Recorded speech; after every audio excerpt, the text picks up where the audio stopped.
what year were you diagnosed and how did you react when you found out? I was diagnosed in 1982. The doctor told me that to get my affairs in order, if I'm lucky, I've got 5 years. So I questioned all my insurance policies, maxed all the credit cards out. My partner sold his house and we went splurging and having a great time. And little did I realise 35 years later I'd still be here.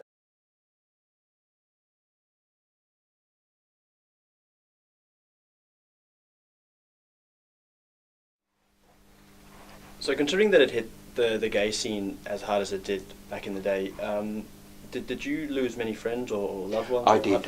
Some when I came back to Melbourne eventually in '92 and looked up, I'd lost contact with a lot of people, as you do when you work overseas, and that horrified me. I didn't realise how bad it was. I don't know whether it was denial or lack of information or the fact that I was in Saudi Arabia and then a small island in Greece. It might have been a form of denial, but coming back to Melbourne was a real shock, awful time. And there was still a lot of paranoia and people scared, and I did tell some friends, and I remember going out for afternoon tea and they gave me paper cups and plates, which I remember very clearly and didn't comment on. Maybe a weakness. I should have, said something. But people were very scared. Yeah. Look, a lack of knowledge back in the day. So many people really being given a death sentence and not knowing how long they would be around for. Did you experience that when you were first diagnosed?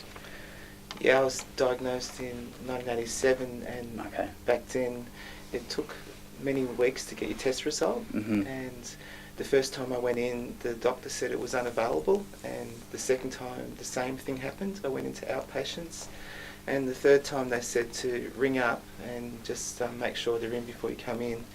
And the receptionist said, I'll put you on to doctor, and doctor said to me, well, if I asked you to come in again, you're probably going to know anyway. And he told me I was positive on the telephone. And I remember at that time, just my partner was in the next room and not knowing anything about it, just that, we were thinking that we were going to die. And then when we did go into hospital, we were told that usual prognosis of about 2 to 5 years to live. Yeah. So medications at the time were a little bit of trial and error. How did you find it? What were your experiences? We didn't have any medications. You got to realise those early 80s, there was nothing. But I think a lot of us probably lived 6 or 7 years before the actual AIDS-defining illnesses happened. And about 88, we had a drug called AZT, and that was a problem because they didn't know how. It was a failed cancer drug, and they gave us 3 or 4 times too much. So people like me ended up with massive wasting of the arms and legs. And a lot of people were killed by it, yeah. And it became a real problem because people decided if AZT does this to people, I'm not taking anything else.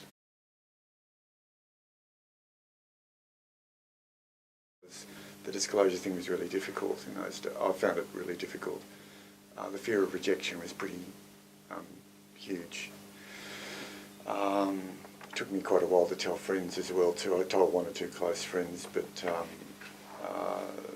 lot of other people I just didn't want to tell. It wasn't relevant, I suppose, and I was scared of it getting, the word getting around to too many people.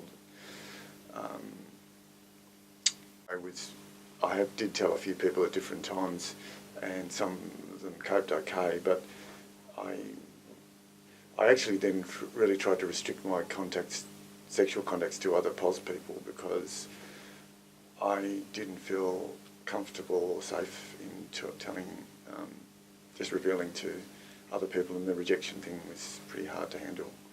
And it happened a few times. Sometimes it wasn't overt, but there were a couple of occasions where it was, and it was pretty hard to deal with. I lost a lot of friends My partner was also diagnosed, so we stayed together. Okay. But unfortunately, he passed away in 1989. And then I put myself out on the scene and wasn't really looking for a relationship, and then all of a sudden, bang, it happened, and we spent 18 wonderful years together, and then he went and died on me. So now it's got to the stage where I'm too scared to get involved with anybody, because my biggest fear is that if I do, they're going to get sick and I'm going to have to go through it again. Now, I know I'm a pretty strong person, but I don't think I can do it 3 times. No. Yeah, most of my friends of the 80s, I probably had about 50% die. And part of that was because I was part of a positive friends group, so a lot of them died just as part of the deal. You know, it was the late 80s, there were no effective treatments, so unfortunately, because I knew a lot of positive people, then of course I was going to a lot of funerals. So we had about 30 people when we set up in 1986, and in 92 when we stopped the group, there was only 3 of us left. So that gives you an idea of the mortality rate. That's pretty awful, and how you live with that in your system, and that grief and loss, it sort of takes quite a few years to work out of your system. And have either of you guys heard about the Grim Reaper ads that came out in the 80s? Because that was pretty significant in our time. It was very daunting, and I just thought, if I get HIV, then it's the end, that's all. Then I'll just accept that and that's the end, but that's not the case at all. It was an amazing, confronting, home-hitting ad, but in context, that was a period when they didn't have a lot of education or information. They didn't know a lot about the virus. They needed to do what they could do to curb transmission. So I think in context, at that time, it was a really effective ad, and it did a great job. It's just unfortunate that we're still fighting the stigma 30 years later. I only just saw it recently. It was just pretty shocking that they actually were able to do that. But from the context of today, you're just like, wow, I cannot believe that actually happened. Yeah. Some people say it was a good thing because it woke up Australian society. It only worked for about 3 weeks or something. It's such a significant effect on people's thinking about the risks of HIV that it woke everyone up. And some people will say it encouraged government to fund HIV in a much better way and to work with the community, because we, the positive community, we didn't have much of an organisation then, but we said, look, this is the wrong approach. It's great that you've decided to do something about HIV and make it an Australia-wide concern, but what you also need to do is target people. You need to do ads that will work for the gay community.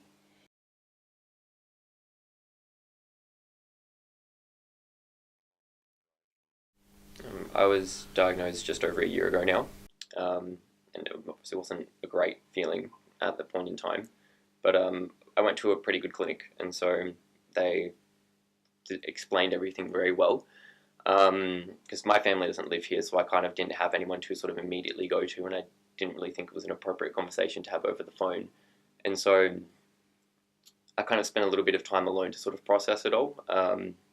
Like, the information that was available sort of was comforting, while at the same time it was still trying to picture what my life was going to look like moving forward and what I would kind of have to adjust for that. It didn't feel like doom and gloom, but it wasn't, the happiest day of my life. Yeah, so I was diagnosed just over 3 years ago, and I was pretty upset about the whole thing, really. I felt pretty sick. Yeah. I'd been sick for a couple of weeks, and I was really nervous about it. Where did you get your support from? Yeah, well, look, my friends and family were fantastic, That's first off, and then I came to Living Positive Victoria and did the Phoenix course. I did the Phoenix course, not really thinking that I needed to do it. I thought I was already quite cool with the whole thing, but then being in a room with a whole lot of people that had been through the same thing was incredible. It was the first time I'd ever felt that, and I got really upset and spent the first night in tears. Really? Yeah, And you made the thought- whole thing about me, and I thought I was fine. But Okay. just talking out loud about everyone having similar fears and that type of thing. It was a nice cry. It was good. So did either of you two feel angry at all when you were first diagnosed?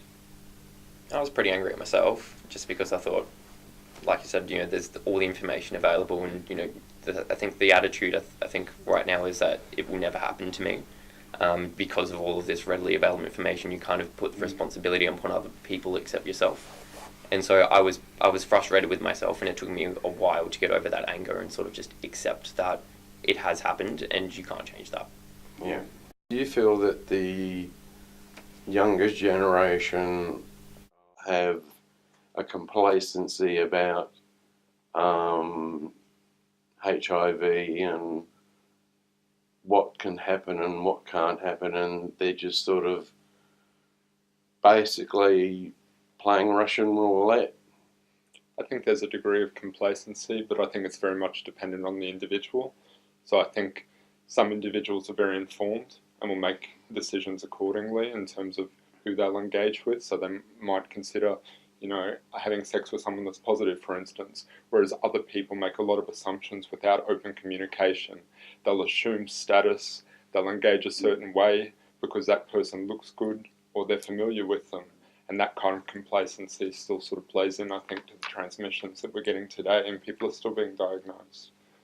If you're involved in some activism in HIV, what are you involved with? Sure. Well, look, I don't know if I'd really call myself an activist, but I guess one thing that I figured out when I was diagnosed is that despite being around HIV for a long time and having all that information in front of me, I didn't know much about it. So I sort of thought, well, why didn't I know much about it? And one of those things is that I never felt comfortable having a conversation with my friends that had it, because I didn't want to make them uncomfortable.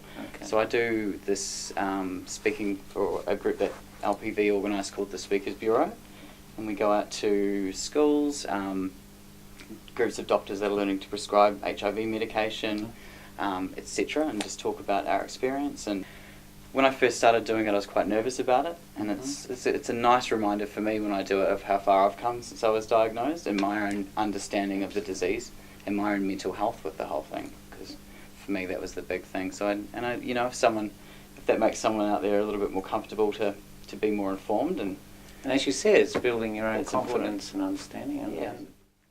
So, Adam, I believe you're involved with Living Positive Victoria. I believe you're involved in that. What do you actually do, and what does it entail? Some of the other guys, I'm part of the Speakers Bureau. I recently joined the board, and I'm getting some experience of governance in that kind of capacity. And also Gen Next, which is a young support group for those who are newly diagnosed. So a variety of different roles, but it's a way of being able to meaningfully engage and feel like I'm contributing and helping out, and it gives me some satisfaction. Circumstances around that. Well, I was diagnosed a couple of years ago, and it was sort of a double whammy because I was diagnosed with HIV and also Kaposi sarcoma, which scared me a lot. Yeah. So my first thought was that I was living with a friend at the time, that I needed to go home and be with my family. So I did that, and luckily doctors have just been fantastic, and everything is reversible, and I'm in really good health. So I'm really thankful for every day, as we all should be. Your family supportive of you during that period? Yes, at first they were shocked. They were very scared to let me use the same towels and the same things in the home, but when I became undetectable, it really helped with everything with that, so they're no longer scared. So even now, in recent times, the stigma about contagion or infection is still around. Yeah, that hasn't changed much, has it? In some cases. Yeah, in some cases, the information's out there, but I guess you have to almost find it for yourself. You've been getting involved in quite a bit of community activism around this HIV area. So what exactly have you been doing recently in that area? I believe that education is the way forward, and as I mentioned earlier, lack of education was what not just held me back, but it also made me put a lot of internalized stigma onto myself. So promising myself that one good thing needs to come from this, I decided that I needed to educate the community, not just the affected community, but the wider community, because they have a direct impact on the lived experience of the affected community. So yeah, I just organised a few campaigns where we walked 200 kilometres. HIV positive people walk 200 kilometres to prove to the world that nothing's holding us back and we can do anything we want to do. And Where was also that? Was that in Australia, from Portland to Penola, Okay. educating rural communities as we went along. And someone needs to put their hands up. I'm not asking everyone to do it, but someone needs to do it, and that's the only way. And I call it the pebble effect. The more pebbles we drop in the pond, the sooner the ripples will meet in the middle. So the more of us who sacrifice a little bit and who put our names out there and our faces on these campaigns, the sooner we can educate the whole community. We're so fortunate to live in an era where you guys have done the hard yards for us, and we're at that point where we can just, take our one pill and keep on going as if nothing's happened, pretty much. What about you, Sam? Do you see this sort of ever coming to the point where we might be seeing the end of HIV? To be perfectly honest with you, no, I really didn't. I must admit, in one aspect, I'm a bit out of my depth because I'm very much a loner. I'm just a homebod. But the only place I go to is the Positive Living Centre. I've made a few really good friends down there. But no, I really never thought we would get to this stage where there is a possibility that we can be cured. But then you see, I had Hep C for 25 years, and I thought that was never going to be cured. But lo and behold, I'm Hep C free. Did you ever think that there would be a campaign around about ending HIV? I'm not surprised, because I think the only time that I could ever consider myself a part of a real community, a gay community as such, was in those early days of HIV and AIDS, and when everyone just mucked in, and from all walks of life, from none of the nastiness, none of everyone just thought, okay, we've got to beat this, we're in our own support, we've got to support each other. And I really felt part of a community. And I thought, well, if that can happen, that's wonderful. I think it's just an evolution of what was started in the early days. And I have huge admiration for the people that are doing it, yeah, and particularly people like yourselves who put your face to it. Not anonymous, you put your face to something. You've also set an example for us. So I know you had to do it, but it's a great example for us because we can look up to you guys and say, well, they wanted to create change, valuable change. They had to come together, so we can follow your format, and continue the good work, I guess. And I think people of my generation appreciate that. The same as we appreciate you, but I think you appreciate what we did, we appreciate what you do, and that's what community's about, as far as I'm concerned. Absolutely. Yeah.